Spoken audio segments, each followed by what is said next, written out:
Boleh Pak, dilanjut pertanyaan kedua ya. Oh boleh. Ini pertanyaan ini pesanan terus terang Pak. Oh ya. Mohon maaf ya. Nah, Nanti kalau nanti dapat akan saya jawab. kalau dapat AdSense untuk saya sendiri ya. Oh. Tapi aku ditraktir Pak, jangan lupa. Oke siap. Ini Pak Heri Widata ya dari Karantina Semarang. Teman-teman YouTube tuh waktu saya posting tentang bonsai ya. Dulu kan ada ekspor bonsai itu kan. Ya. Itu ada yang bertanya prosedur ekspor bonsai yang dari Semarang ini Pak Heri. Itu bagaimana ya? Mohon bisa diterangkan Pak biar teman-teman YouTube saya ini ya tahulah gimana minimal membuka pemikiran bahwa memang kita bisa ekspor dan sudah pernah ekspor ke luar negeri, ke Belanda ya, walaupun tujuannya ada yang ke Perancis, ada yang Jerman ya, tapi mulai Belanda. Mohon bisa diterangkan Pak. Oh ya, ini agak berbeda dengan benih, ekspor benih yang lain ya, atau bibit tanaman yang lain. Bonsai ini merupakan tanaman hias, tanaman asli Indonesia. Kita akan melakukan ini pemeriksaannya secara inline inspection. Jadi, inline inspection itu bagaimana? Inline inspection itu pemeriksaan dari petani, dari pekebun sampai nanti masuk ke mau naik ke kontainer, mau ekspor. Oh, jadi, online itu dari asalnya, benar-benar dari hulu asalnya. ke hilir. Oh, hulu ke hilir ya. Nah, ini agak berbeda penanganannya karena ini membutuhkan waktu yang lama. Oh, agak lama. Nah, jadi petugas karantina ini sama nanti akan mengikuti persyaratan negara tujuan yang akan diminta. Persyaratannya seperti apa akan kita lakukan. Cuma agak memang berbeda. Jadi kita lebih fokus nih pemeriksaannya ini, kegiatan karantinanya, karena dari awal sampai pada saat mau naik ke kontainer ya, mau stafin itu selalu kita awasi.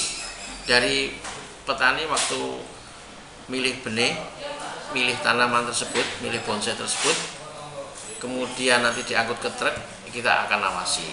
Ini tanaman ini banyak kan berasal dari Cipanas dan Batu Malang. Oh, dari daerah-daerah Jawa Barat dan Jawa Timur. Ya, daerah tinggi. Tinggian. Nah, oh, ya. Iya. Memang cocok untuk di luar negeri terutama di Eropa. Mungkin suhunya agak sama ya. Sama. Jadi begitu sampai nanti di kebun pemilik. Kebun pemilik nanti pas turun dari truk kita awasi lagi. Setelah dari itu kita melakukan pengawasan pemindahan dari pot yang lama ke pot yang baru. Itu ada treatment tertentu yang dilakukan oleh pemilik bonsai atau eksportirnya itu. Yang pertama nanti tanah itu akan dibersihkan.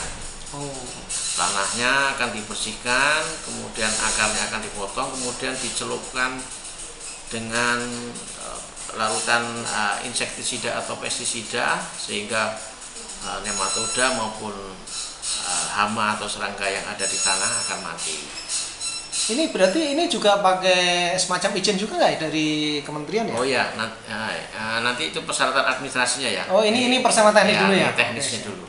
Nanti yang teknis ini seperti itu. Nanti daun-daunnya akan dipotong, kemudian ya tadi setelah akar dipotong, dicelupkan, kemudian daunnya dipotong, dipindah ke pot yang baru, ya. Kemudian baru dibeli pasir Malang namanya. Oh, pasir Malang. Potnya khusus nih pesanan. Jadi potnya nggak sembarang pot.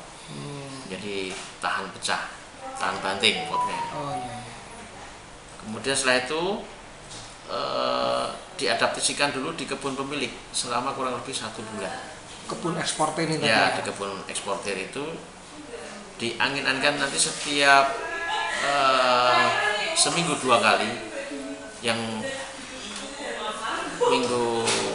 minggu pertama seminggu 2 kali akan dilakukan treatment, yaitu penyiraman untuk pestisida, untuk hama.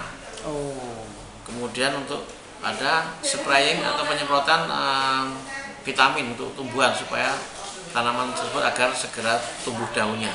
Itu bukan pupuk daun itu ya? Ya itu nanti vitamin, ada vitamin, ada ya, pupuk. ya. Bisa lewat daun, juga bisa lewat akar. Tanahnya ya. Ya. Kemudian dalam 1 bulan, kemudian tanamannya sudah beradaptasi akan dimasukkan ke screen house. Oh.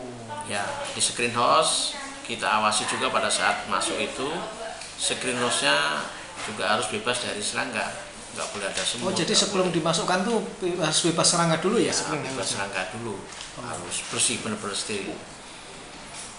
Setelah itu juga akan dilakukan penyemprotan kembali.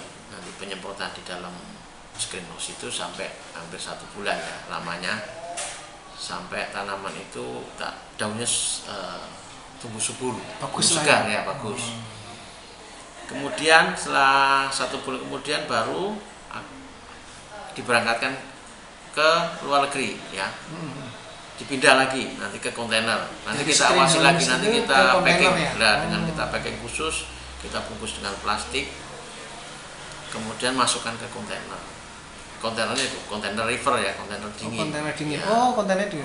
Ini ekspornya sak tanahnya ya, Mas? Nanti sama pasir Malang tadi ya. Sama pot-potnya ya. Pot-potnya ya. Oh, karena perjalanannya agak lama di ini ya, di kontainer di kapalnya ya. Ya.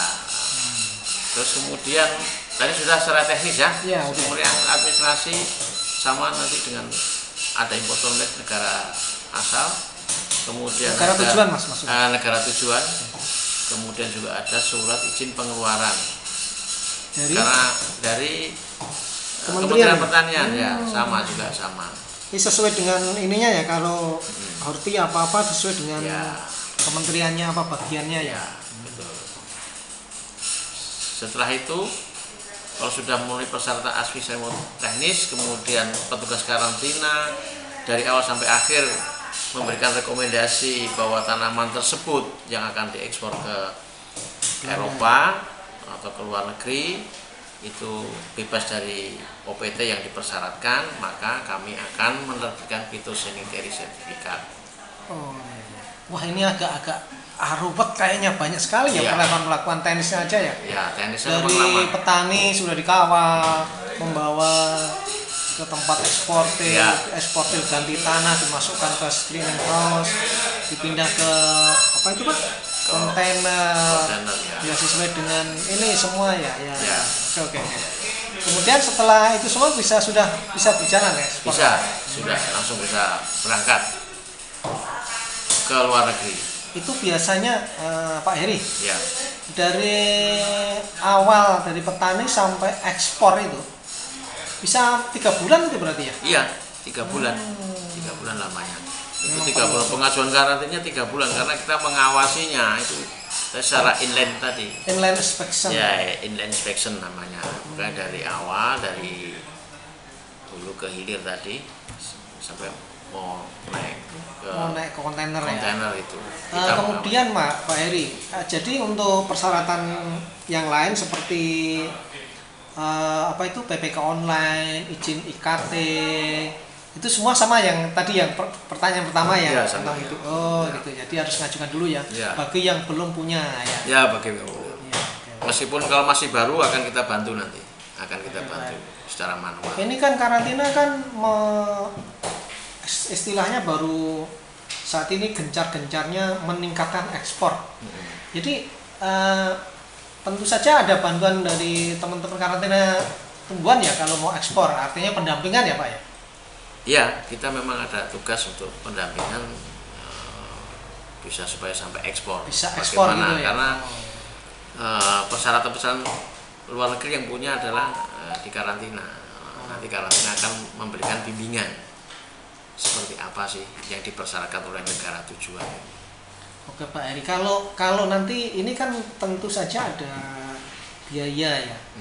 Biayanya biasanya bayar tunai apa bagaimana nih Pak sistem pembayaran di karantina Pak?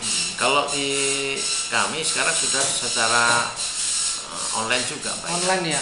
Nanti akan keluar billing. Dan bayar pakai ATM bisa. ATM bisa, mau dimanapun bisa pakai mobil banking bisa. Jadi tidak ke petugas ya bayarnya? Enggak ada. Oke Pak Heri, terima kasih ya.